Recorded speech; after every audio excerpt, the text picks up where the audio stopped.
morning. Today I'm going to give you another hospice story. It's a beautiful frosty morning out in the countryside today. First freeze of the season this year, 2023. Got all my plants inside under the grow lights. Disconnected the hose and got the chickens all nice and cozy in their coop with a heat lamp. They lay better eggs, by the way, if you keep a heat lamp in their coop during the winter. Something about the light and the warmth, they'll keep up their egg production. Let's see. I don't know which patient I want to talk about today. I think what I'm going to talk about today is anxiety. So, dementia. Well, I worked in the Alzheimer's unit for a while at one of the nursing homes I worked at, and I learned a great deal. My great-grandmother had Alzheimer's, and I have the Alzheimer's gene myself. And at the time, they still didn't know what caused Alzheimer's, and I don't think they still do quite yet, but they've gotten a lot of clues. I've been monitoring the research. In fact, one of the patients I took care of donated their brain to research, and that was kind of a horror story for me. I guess I could tell that story too. I don't know if I should though. Yeah, I don't know if I should tell that story. Yeah, I'll skip that one. I'll tell a different one. Basically, what I wanted to talk about really didn't have anything to do with what that story's about. That's a different subject. Alzheimer's and dementia are caused by a variety of reasons. Basically, it has to do with blood circulation to your brain. It has to do with, some people call it type 3 diabetes, where you have a metabolic syndrome that causes you not to deal with sugars in your system very well, and causes your proteins in your brain to stick together and not work right, and cause these tangles. Kind of plugs things up. But one of the problems I've noticed with metabolic syndrome, which I struggle with myself, my father had it. My father had type 2 diabetes, is anxiety. And what I've learned through studying natural therapeutics is that thiamine helps with that. So you can get thiamine depletion. It's a B vitamin, and I get my supplementation of thiamine from nutritional yeast. I don't like to take supplements too much. I do take a multivitamin once in a while. But if I start to feel anxious, I know what the feeling feels like. My nerves, I start having neuropathy. I take a tablespoon of nutritional yeast and wash it down with some water. And I find that totally calms my nervous system down and chills everything out. And it's because your body uses up thiamine when you're under a lot of stress, and it's used for processing. If you drink a lot of pop or tea or coffee or eat a lot of carbohydrates, you'll deplete your vitamin B1. Well, I've worked out all my life, and most of my life, not all of it. I've worked out a lot, and my life has just been one long high stress. My body's well adapted to stress, but your physical functions can only do so much. I've observed through observation and experience that anything that you overdo with your body will eventually deplete your body's capabilities of coping. So if you eat too much, you wear out your pancreas. If you have too much sex, you wear out your sex organs. Your hormones. If you exercise too much, you'll tear up your muscles and your tendons and ligaments, etc., etc., etc. You know, you stay up too much, you wear out your body in general. Do too many drugs, you fry your brain. You drink too much, you kill your liver, so on and so forth. Well, the same thing with stress. So my body, I think I can still do things like I did when I was in my 20s and 30s, but I ended up hitting a wall a lot faster than I used to. My body just won't do it anymore. Mentally, I'm not stressed.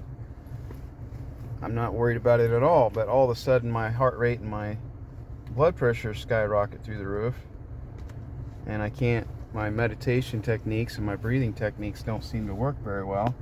Well, it's because I've got a depletion of neurotransmitters and vitamins and minerals, and my body's not working as efficiently. So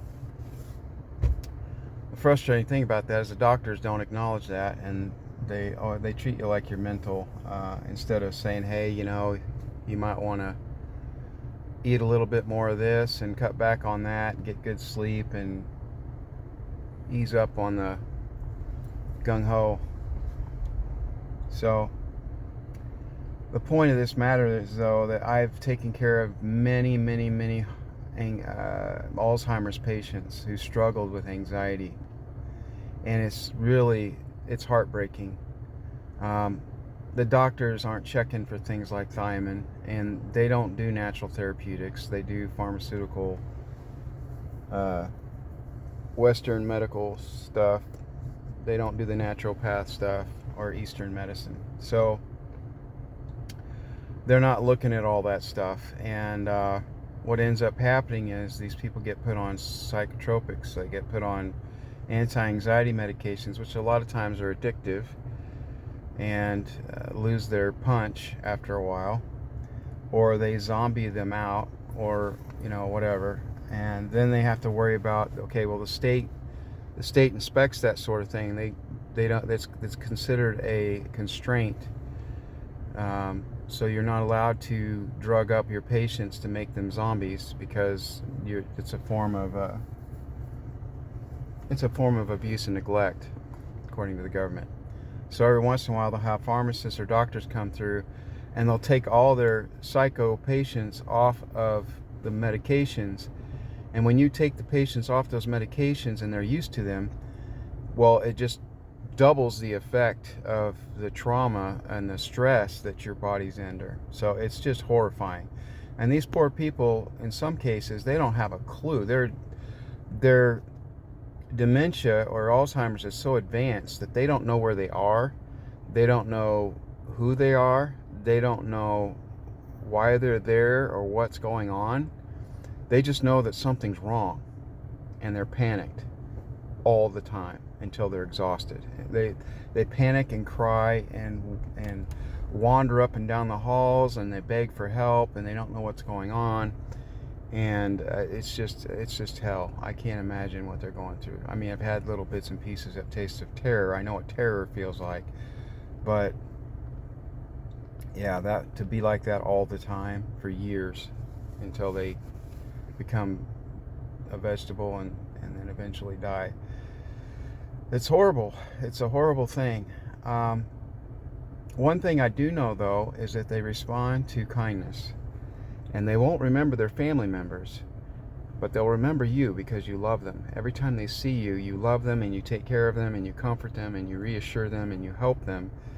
And so when I would walk into a room a lot of times, and it wasn't just me, it was other people too, they would light up because they would recognize me, and they'd be glad to see me. But their family members that they knew their whole life would come in, their children, whatever, grandchildren, husbands, wife, and they wouldn't recognize them.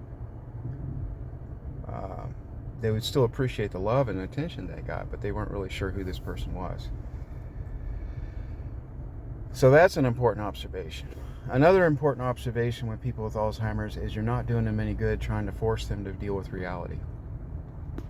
It just adds to their panic and their dysphoria and their stress. And it frustrates you and it hurts them. And so you're much better off just kind of going along with whatever reality that they're in and try to comfort them and help them. Another thing you need to know about Alzheimer's patients is music is extremely important. Not your music, but the music that they knew growing up and that they liked. And if you play that music for some reason, they don't know why, it brings back their capabilities and their memories and their ability to function better. So it helps them with their comfort and their quality of life. So it's good if you're having somebody who's suffering with memory problems and dementia to play music in the background from their era, and it will help to anchor them. For me personally, if that ever happens to me, since I do have the Alzheimer's gene, I want to hear the chantings of the Psalms, the ancient Psalms of the Orthodox Church. I want to hear the chanting of liturgy and the different hymns that we sing in church. Those are my favorite. I don't like the music I grew up with in the 70s, 80s, all that. Those don't bring back present memories. Hold on a minute, I gotta order my breakfast again. What else?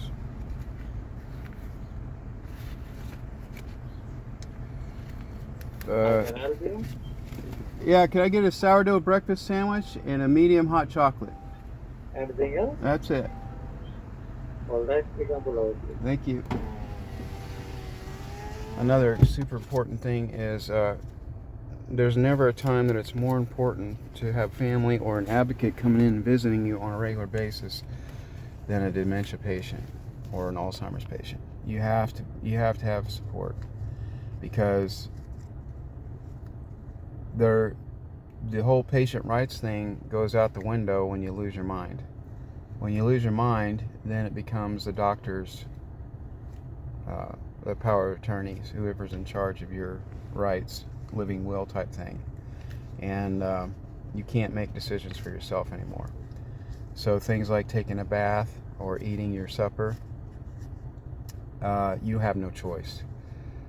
You can fight it, and it might give you a reprieve for a while, for that time period, but they're going to keep pushing and keep pushing and keep pushing and keep pushing, try to get you to take a shower. And that was my skill. When I worked with dementia, I was really, really good at getting the most difficult patients to cooperate with care. And the way I did that, as I've said before, is that you have to meet them where they are. And you have to be compassionate and loving and gentle and give them choices, or the illusion of choices, and make them feel peaceful and comfortable, and be genuine. They can tell the difference between the fake and the genuine, believe it or not. What else? Dementia patients, you need to respect them for who they used to be and who they are. They're still children of God, and you you may not have the dementia gene, but you could still end up with dementia, with a stroke, with a head injury. I've taken care of patients who there was nothing wrong with them and they should not have had been in that kind of position, but they ended up brain damaged, and they ended up having that treatment. So don't think you're something special just because you're not. I took care of people who were bank presidents of huge banks and huge business leaders, and I took care of colonels and generals and people that had really high places, politicians, super duper wealthy people. They lose their minds just like everybody else.